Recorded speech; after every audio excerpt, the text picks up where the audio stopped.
Kemudian, saat Jinwo duduk sendiri, terdengar Grok bertanya apakah apa yang Lina katakan itu benar. Ia pun bertanya apakah alasan Panon tidak bisa menggunakan kekuatan penuhnya di awal pertandingan adalah karena pengekangnya. Lina membenarkan hal tersebut, karena itu akan mempengaruhi energi kosmik yang membuat semua kemampuan fisik menjadi terbatas.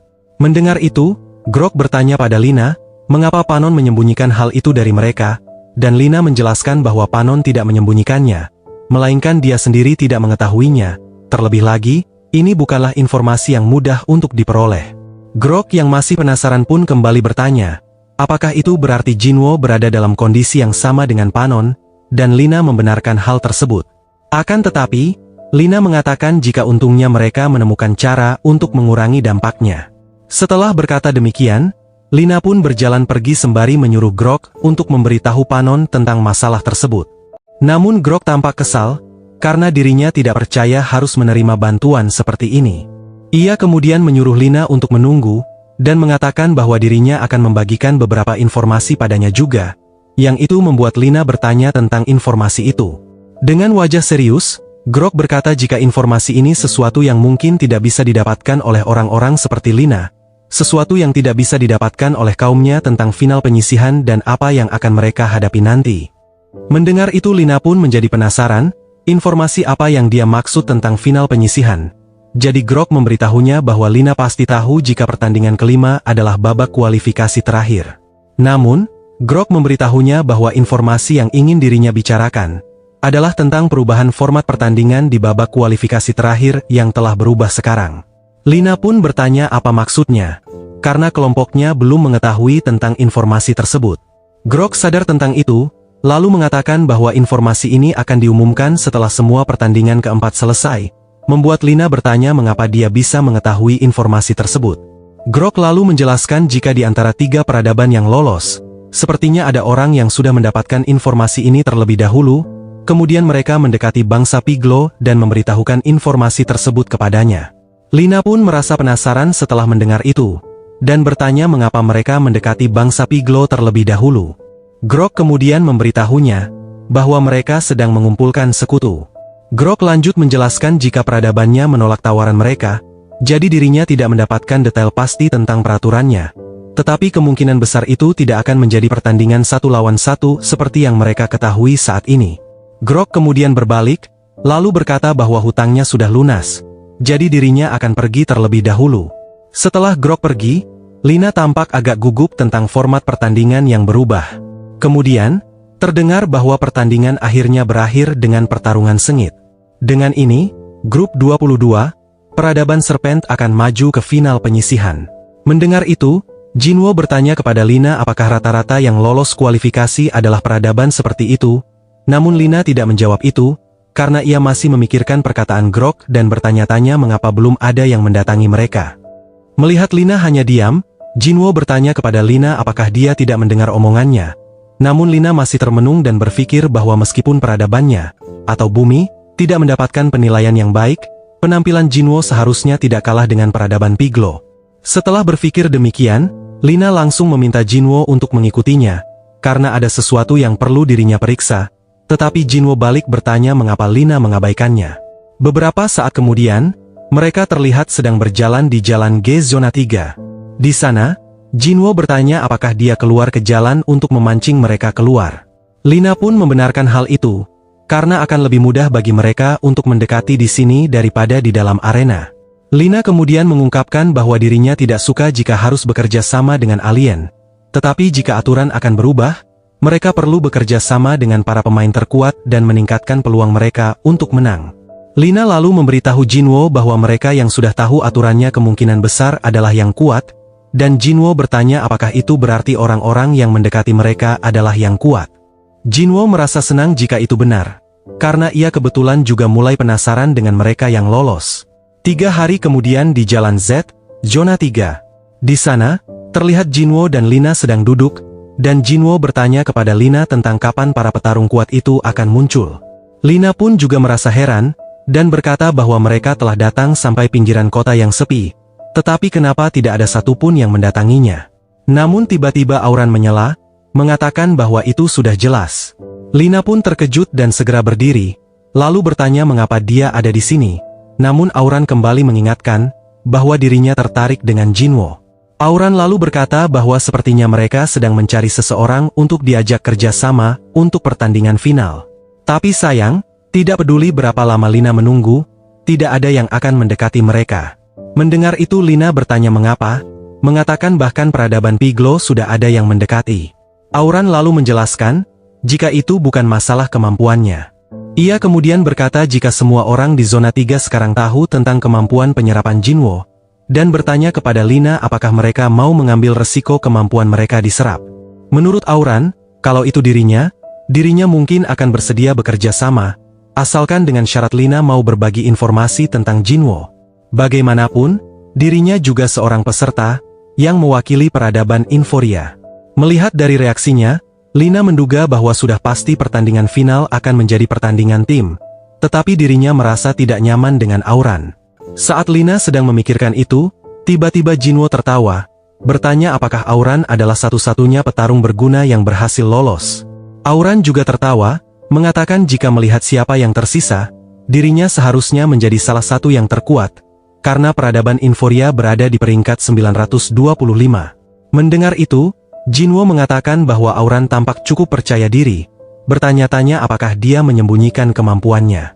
Namun, Lina memperingatkan Jinwo agar tidak mendekatinya sembarangan. Auran kemudian melakukan pose malu-malu, mengatakan bahwa dirinya memang memiliki kemampuan yang mungkin membuatnya sedikit tergoda untuk mengambilnya. Melihat itu Lina tampak kesal dan berpikir bahwa dirinya tidak bisa terlibat dengannya, karena dia jauh lebih berbahaya daripada yang dirinya perkirakan. Akan tetapi, Lina tiba-tiba menyadari sesuatu. Lina pun bertanya kepada Auran, tentang tidak ada satupun tim yang mau menerimanya. Mendengar itu Auran nampak gugup, lalu bertanya apa maksud dari perkataan itu. Karena kalau soal kekuatan, dirinya termasuk di peringkat atas, jadi mengapa dirinya harus? Namun, sebelum Auran menyelesaikan perkataannya, Lina menyela dan mengatakan bahwa sebelumnya Auran mengatakan tidak ada yang mau bekerja sama dengan mereka, dan itu berlaku padanya juga. Lina kemudian berkata bahwa peradaban Auran telah menghabiskan waktunya untuk mengembangkan teknologi untuk mencuri informasi. Jinwo pun bertanya mengapa itu menjadi masalah, karena semua orang tahu informasinya. Namun Lina mengatakan bahwa Auran telah mencuri segalanya tentang Jinwo, bukan hanya kemampuannya. Lina kemudian berkata bahwa peradaban Inforia adalah peradaban yang licik, menjelaskan jika Inforia membangun peradaban mereka dengan memperdagangkan informasi orang lain. Jika informasinya jatuh ke tangannya, seluruh alam semesta juga akan mendapatkannya. Saat Jinwo memikirkan tentang perkataan Lina berpikir bahwa dalam informasinya, mungkin ada sesuatu yang penting yang terlewatkan oleh bumi, dan tidak mungkin dirinya membiarkan informasi berharga itu jatuh ke tangan mereka. Namun, Auran tiba-tiba mengatakan, jika secara resmi kekuatan peradabannya terletak pada alat-alatnya, tetapi kemampuan tempur adalah hal yang terpisah. Mendengar itu, Jinwo tersenyum dan mengatakan jika itu terdengar seperti Auran memiliki banyak trik, dan itu membuatnya semakin ingin bekerja sama dengannya karena dirinya benar-benar ingin tahu apa yang Auran sembunyikan. Mendengar itu Lina tidak percaya jika Jinwo bisa berpikiran gila seperti ini. Ia kemudian teringat bahwa bahkan dunia bawah tidak bisa menyentuh peradaban Inforia. Jadi menurutnya ini adalah pertaruhan yang cukup layak untuk diambil. Auran kemudian mendekati Jinwo, mengatakan bahwa mengenai pencurian informasi atau kemampuan selama final penyisihan, apapun hasilnya, kedua belah pihak tidak akan keberatan atau mengeluh tentang hal itu. Mendengar itu, Jinwo tersenyum dan mengatakan jika dirinya sudah berencana melakukan itu, membuat Auran tertawa dan berkata bahwa seperti yang ia duga, dirinya menyukainya. Di sisi lain, Lina hanya bisa pasrah dengan keputusan itu, karena ia tahu bahwa keputusan tetap berada di tangan Jinwo. Lina kemudian mengatakan bahwa karena ini adalah pertandingan tim, ia bertanya pada Auran apakah ada cara untuk mendapatkan lebih banyak rekan untuk tim yang tidak populer seperti ini.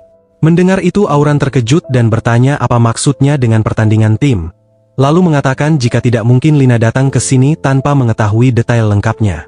Ia kemudian menjelaskan kepada Lina bahwa aturan pastinya belum diumumkan, tetapi final penyisihan adalah pertarungan maut individu, dengan kata lain itu adalah deathmatch.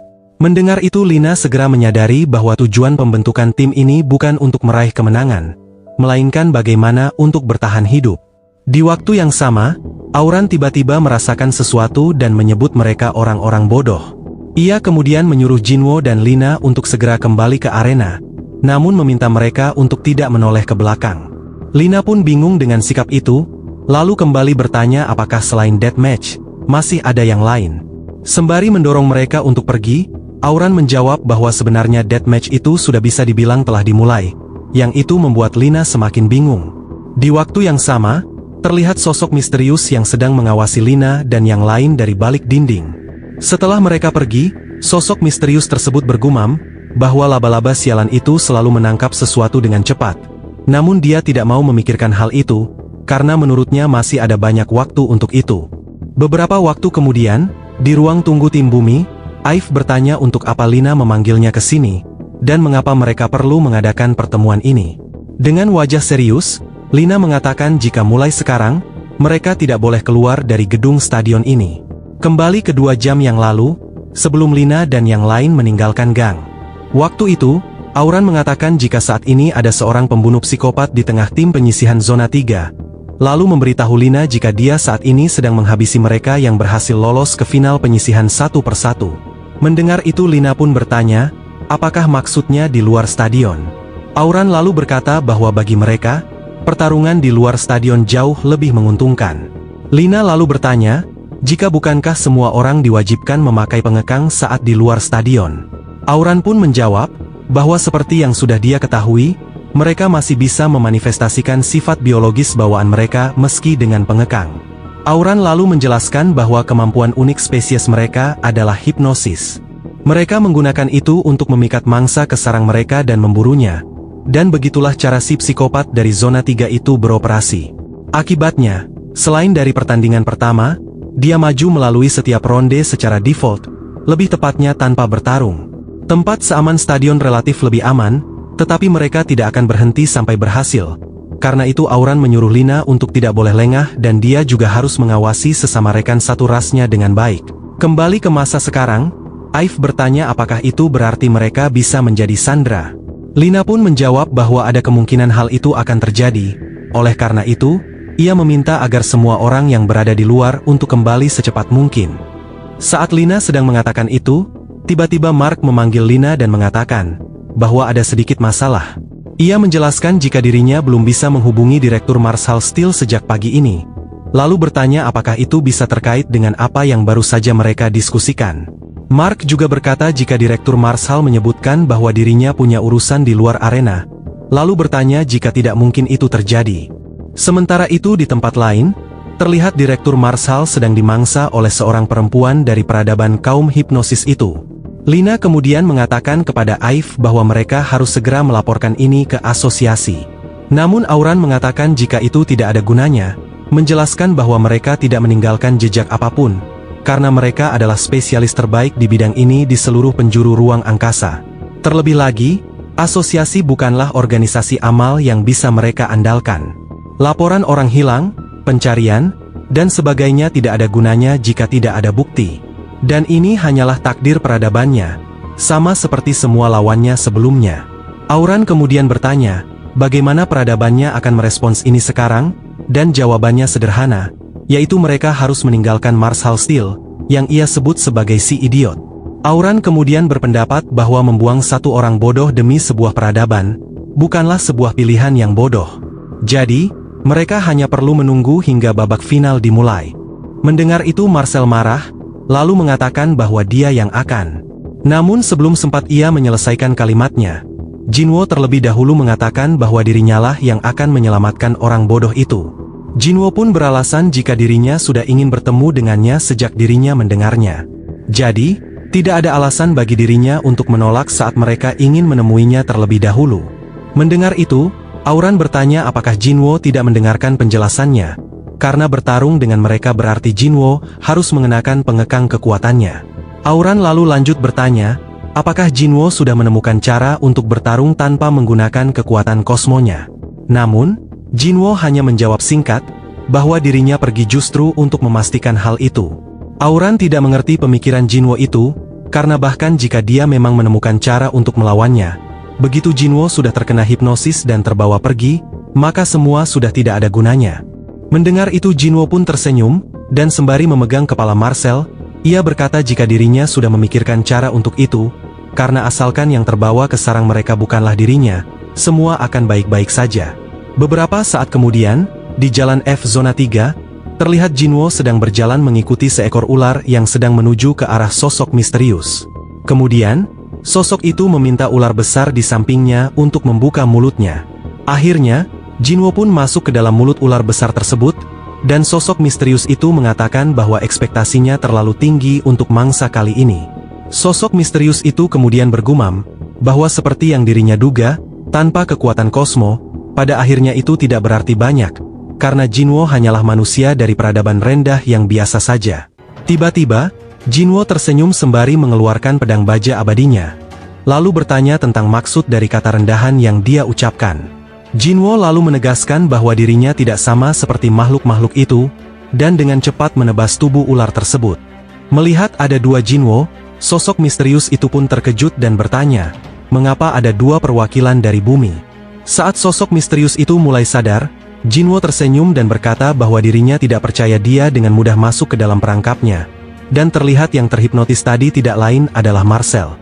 Jinwo tahu itu akan berhasil, karena dirinya juga dulu sering jatuh pada trik ini. Ia kemudian bergumam bahwa informasi yang bisa dikumpulkan oleh seorang pengejar sangat terbatas. Belum lagi sedikit kesalahan saja akan membuat Virtus, yang Jinwo sebut si Jakung, pasti akan muncul. Jinwo lalu menduga bahwa mereka pasti bergerak jauh lebih hati-hati dari biasanya. Kemudian, pria berambut putih dengan ular melingkar di lehernya mengatakan kepada pria lain yang memakai jubah, bahwa dia telah melakukan kesalahan bodoh. Namun, pria berjubah itu mengatakan bahwa bukan hanya penampilannya yang sama, tetapi energinya juga sama. Melihat kebingungan mereka, Jinwo pun menjelaskan bahwa dirinya sudah menuangkan energi dalam jumlah besar ke dalamnya. Mendengar itu, pria berambut putih segera menyadari bahwa kekuatan kosmik yang digunakan Jinwo adalah kekuatan kosmik milik peradaban Transferi. Pria berambut putih itu adalah perwakilan dari peradaban Sarpen, yang berada di peringkat 986, dan namanya adalah Venom. Venom pun memahaminya, mengatakan bahwa Jinwo juga bermain beberapa trik di arena. Namun meskipun begitu, Venom tahu bahwa seharusnya Jinwo tidak bisa masuk ke tempatnya. Jinwo pun menimpali perkataan itu, berkata bahwa dirinya bisa masuk dengan cara membobol kunci di luar. Mendengar itu Venom mengatakan bahwa tampaknya Jinwo telah berusaha cukup keras untuk menyelamatkan rekannya. Lalu bertanya apakah Jinwo juga punya rencana untuk keluar hidup-hidup dari sarang mereka. Akan tetapi Jinwo tidak menjawab pertanyaan Venom, melainkan menyuruhnya untuk mengkhawatirkan diri mereka sendiri mulai sekarang, sambil menunjukkan laba-laba kecil di tangannya. Mereka pun melihat laba-laba di tangannya dan langsung mengenalinya, mengatakan bahwa itu adalah robot mata-mata dari bajingan Inforia. Venom lalu mengatakan bahwa tampaknya bajingan laba-laba itu benar-benar menyukai manusia bumi ini. Salah satu dari mereka, yang kita ketahui bernama Bark, mengatakan situasinya tidak terlihat bagus, karena jika penjaga planet menyerbu ke sini, itu akan buruk. Namun, Jinwo menyuruh mereka untuk tidak perlu khawatir tentang si bodoh itu, karena dirinya akan menyelesaikannya sendiri. Mendengar itu Bark pun marah, lalu berteriak pada Jinwo bahwa dia bahkan tidak layak mendapat perhatiannya, lalu mengirimkan ular-ular ke arahnya, mengatakan kepada mereka untuk menghancurkan dia dan robot sialan itu. Jinwo hanya tertawa, lalu bertanya apakah mereka meremehkan dirinya. Setelah berkata demikian, Jinwo langsung mulai membersihkan ular-ular itu, menutup jarak dengan setiap serangan langsung ke arah mereka. Melihat ular-ularnya dihabisi, Bark langsung mengeluh tentang basilis mereka, dan wanita di sampingnya mengatakan bahwa senjata itu tampaknya bukan senjata biasa, saat Jinwo dengan mudah memotong setiap ular satu persatu. Wanita itu bernama Asis, dan ia menatap Bark dengan tatapan sinis, lalu bertanya apakah Bark benar-benar yakin akan tindakannya. Ia memperingatkan bahwa jika terus seperti ini, Bark akan kehilangan semua basilisk miliknya. Dengan nada marah, Bark memerintahkan seekor ular raksasa bernama Belmore untuk menyerang musuh. Namun, Venom memperingatkan bahwa jika Bark terus mengorbankan basilisnya secara sembrono, ia tidak akan memaafkannya. Venom tahu, karena bahkan basilisk sebesar Belmore tidak akan mampu menahan senjata yang sedang digunakan lawan. Asis pun menimpali bahwa apa yang dikatakan Venom benar, karena Bark seharusnya memperlakukan basilisnya dengan penuh kasih sayang. Bark pun menyuruh Asis untuk diam, lalu menjawab bahwa ia sudah berusaha sebaik mungkin. Akan tetapi, Ia mempertanyakan mengapa mereka hanya berdiri diam ketika setiap detik begitu berharga. Mendengar itu Aziz bertanya tentang maksud dari kata berdiri diam, lalu menjelaskan bahwa dirinya sudah menyelesaikan semua persiapannya untuk perburuan. Aziz kemudian memperingatkan Jinwo agar berhenti melakukan perlawanan yang sia-sia, karena jika tidak, nyawa sesama manusianya akan melayang. Namun, Jinwo tidak memperdulikan perkataan tersebut dan segera melompat ke udara, bergerak dengan kecepatan gila, lalu menebas kepala Aziz dan membebaskan Marshal dari lilitan para basilisk. Kini, ia berdiri tepat di depan Venom. Venom memandangnya dari atas, dan Jinwo segera mencengkeram basilisk di bahunya sambil mengangkat pedangnya, siap untuk menusuknya. Venom pun terkejut melihat pedang itu menembus wajahnya, dan bertanya bagaimana Jinwo bisa bergerak secepat itu sementara dia memakai pengekang. Jinwo pun menjawab bahwa pasti Venom merasa aneh, lalu memuji dirinya sendiri bahwa ia merasa sangat hebat. Sembari darah berterbangan, Jinwo menusukkan pedang ke arah lehernya sendiri, tetapi yang keluar bukan darah merah, melainkan biru. Jinwo lalu berkata agar Venom berhenti berpura-pura karena semuanya sudah dirinya ketahui. Terlihat Venom mulai meleleh, sementara Jinwo mengejek bahwa si kepala jamur itu terus saja berkoar sampai telinganya jatuh. Jinwo tahu, jika pengekangnya tidak berfungsi, berarti semuanya hanyalah ilusi belaka. Setelah mengatasi para basilisk sekali lagi, Jinwo berkata dengan nada kecewa bahwa ia bahkan tidak bisa benar-benar menguji kemampuan senjatanya. Tiba-tiba, Marcel dengan langkah seperti zombie, berjalan mendekat dan memeluknya. Aziz lalu memperingatkan bahwa Jinwo seharusnya tidak pernah lengah, dan mengatakan bahwa sekarang saatnya mengirim Jinwo mati bersama teman-temannya.